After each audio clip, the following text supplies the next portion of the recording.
अस्सलाम वालेकुम नाजरीन, मैं हूं मोना आलम। वेलकम टू बदलती राय। नाजरीन, आज वैसे हस्बे मामूल जिस तरह से हम मौजूआत पर अपनी जो एक बहस है और मुबाहिसा है और आरा है वो शामिल गुफ्तगू करते हैं, तो आज बाकायदा सबसे पहला आगाज यकीनन क्योंकि हस्बे मामूल आज ट्यूसडे का दिन है, तो ट्यूसडे को मंगल के रोज जैसे हम देखते हैं कि वफाकी काबीना का इजलास होता है, तो उसी तरह से आज भी वफाकी काबीना का इजलास हुआ। वजीर आजम इमरान खान ने इसकी सदारत की कराची रवाना होने से बस कुछ ही देर पहले, जिसमें उनकी पूरी टीम, उनकी काबीना उनके हमरा थी और उन्होंने उसमें पार्टिसिपेट किया।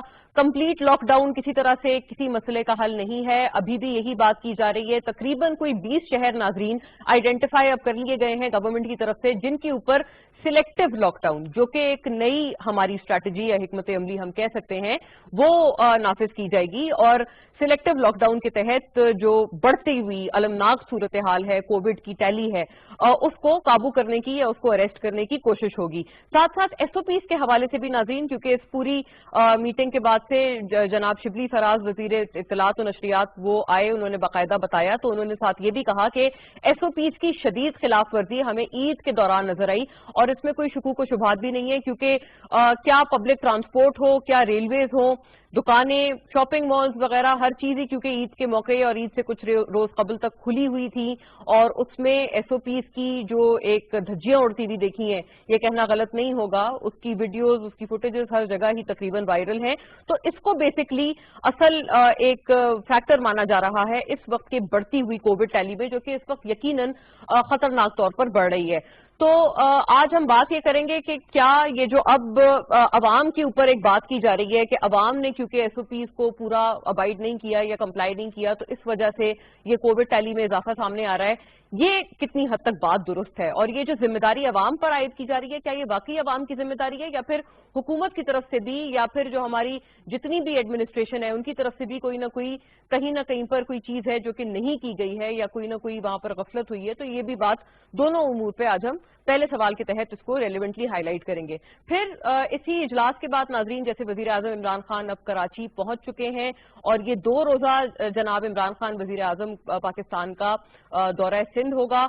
अभी इस वक्त तो वो कराची पहुंचे हैं, फिर उसके बाद लाड़काना में भी वो जाएंगे, और पहले जिसको बेनजीर इनकम सपोर्ट कहते थे या फिर एहसास प्रोग्राम, दोनों one and the same thing, इसके तहत एहसास सेंटर का भी वो दौरा करेंगे। खास तौर पर लाड़काना उनका जाना रहेगा, जो कि इस वक्त जो पीपल्स पार्टी की सिंध में हुकूमत है, एक तरह से शहर जो लाड़काना है, शहर लाड़काना, तो वो उनका एक गढ़ भी है और पाकिस्तान पीपल्स पार्टी का एक कह सकते हैं कि एपिसेंटर है लाड़काना।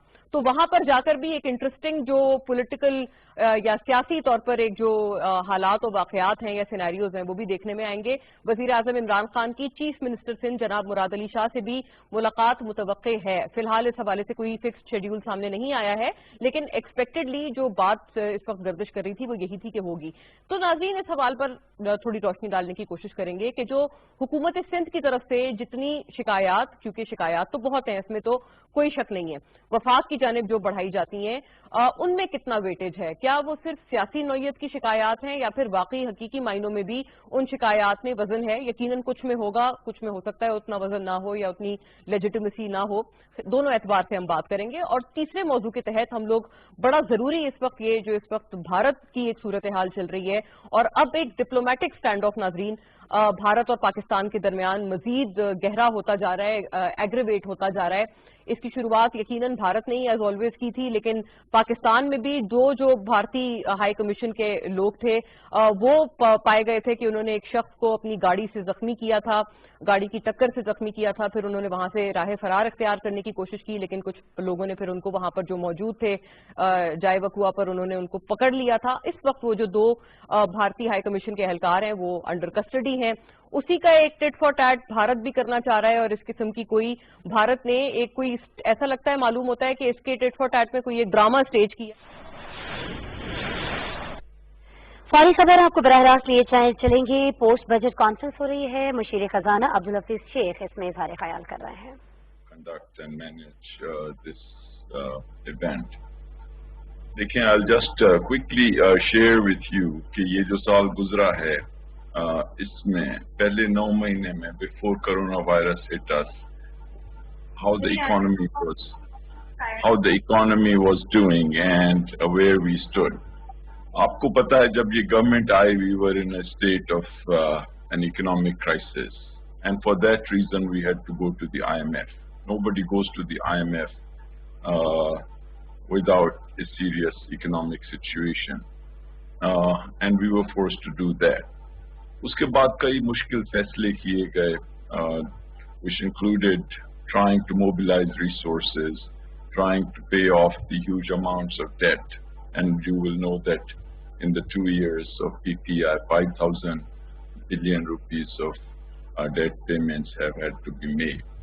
अब ये जो साल गुजर रहा है इसमें पहला challenge तो ये था कि how to mobilize our tax revenues, which has been a historical failing in our situation. The tax to GDP ratio never, really going beyond 11% or so. So I think the efforts of the FBR were pretty good, and even though we did not meet our very ambitious targets, we were going at the rate of about 17% growth. If we had continued on that path, we could have hit about 4.5 trillion, 4,500 billion or so.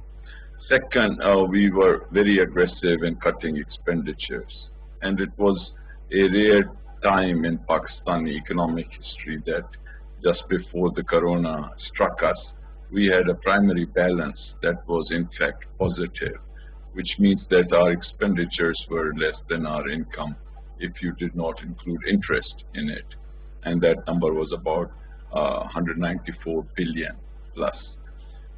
The current account deficit, which was at a historically high level of $20 billion, had been brought down to 3 billion, and exports, which were stagnant for the last 5 years, had begun to move up. During this time, the non-tax revenues was also increased. The target was 1.1, but in fact, we were able to get higher than 1.5 trillion, and that was 134% growth over last year. And all this was done without borrowing anything from the central bank, but without giving any supplementary grants and so on. The FDI was increased by 137%, and the world as a whole appreciated Pakistan's performance, whether it was in the IMF board, whether it was by Moody's, which upgraded Pakistan's ratings, or even Bloomberg, which called the Pakistani stock market the best performing in the world in December 2019. All that, of course, was affected by the coronavirus. People can and experts can differ on the impact of the coronavirus, but we think that the GDP could be affected by up to 3 trillion rupees. At the same time, as I said, if we were heading in a revenue collection of about 4.5, and now we are reaching about 3.9, that means there's a 600 billion plus loss on the revenue side. Exports are down, remittances are down, employment is down, large-scale manufacturing is down, retail trade is down, and clearly, it's a big calamity. So the first reaction of the government was to try and do something about it, and in that case, we came out with the coronavirus stimulus package, in which about 16 million Pakistanis are being given cash transfers, and small and medium enterprises, their loans have been, their principal has been deferred by up to a year. Their payroll expenses are being financed through subsidized schemes. Electricity bills are being paid by the government for smaller commercial enterprises. 280 billion rupees worth of wheat has been procured to get money into the hands of the agriculture sector, so they can go on and generate demand in the economy. Utility stores have been given extraordinary amounts to try and reach the middle class by giving them subsidized food products and all that. So in this environment, it's quite challenging to come up with a new budget. Anyway, the philosophy of the new budget was threefold. First, that we should have no new taxes, because we did not want that at this time, when the economy is in a severe historic contraction, that we should further burden the existing taxpayers with new taxes.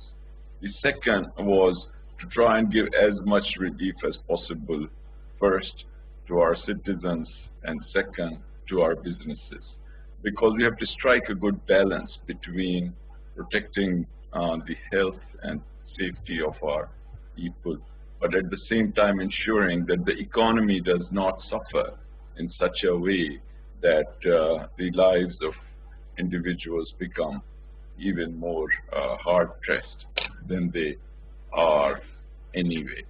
So what were some of the key points in the new budget?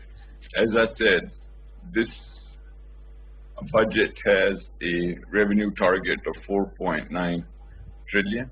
Some people think it is ambitious, and I can sort of agree with that, because in this time it does appear ambitious. At the same time, it's very hard to be certain or be confident about making forecasts, because we just don't know how long the coronavirus will be around, whether its severity will increase. So we have to be a little humble about our capacity for giving correct forecasts. But if the coronavirus begins to recede, and in the next, after a quarter or so, the economy really picks up, then this target would, I think, over the year as a whole, be achievable. Second is that we thought we will reduce the cost of doing business for our businesses. So about 1,600 tariff lines, their tariffs and duties were brought down to zero. This means it could cover up to 20,000 raw material items, and that would be about 20% of the entire imports. That we have struck the duties to zero, and that's going to be, I think, having a salutary effect on cost of doing business, because these are all raw materials. Similarly, we have brought down the duties on about 200 other items, and those are intermediate inputs. And we have tried also to bring down the regulatory duty on another 166 tariff lines. We've lowered the withholding tax on imports of raw material, intermediate goods, to 1 to 2% from 5.5%, and especially on imports of capital machinery, we have brought it down to 1% from 5.5%. The FED, the federal excise duty on cement, has been reduced to 1.75% from 2%, and the general sales tax has been lowered for retail outlets which are connected to the FBR, the POS sale, from 14 to 12%. For hospitality sector, we have minimum taxes reduced. We have given exemptions of duties and taxes on diagnostic kits for cancer and corona, and CNIC threshold has been increased from 50,000 to 100,000. Minimum tax reduced for hotels, marriage halls, etc. Removal of withholding tax on school fees, marriage halls, and so on. And withholding agent threshold enhanced to 100 million from 50 million, and so on. On the expenditure side, we have tried to be, again, very aggressive. We have, in fact, reduced the nominal budget of the civil government, and we have not increased the military expenditure in real terms.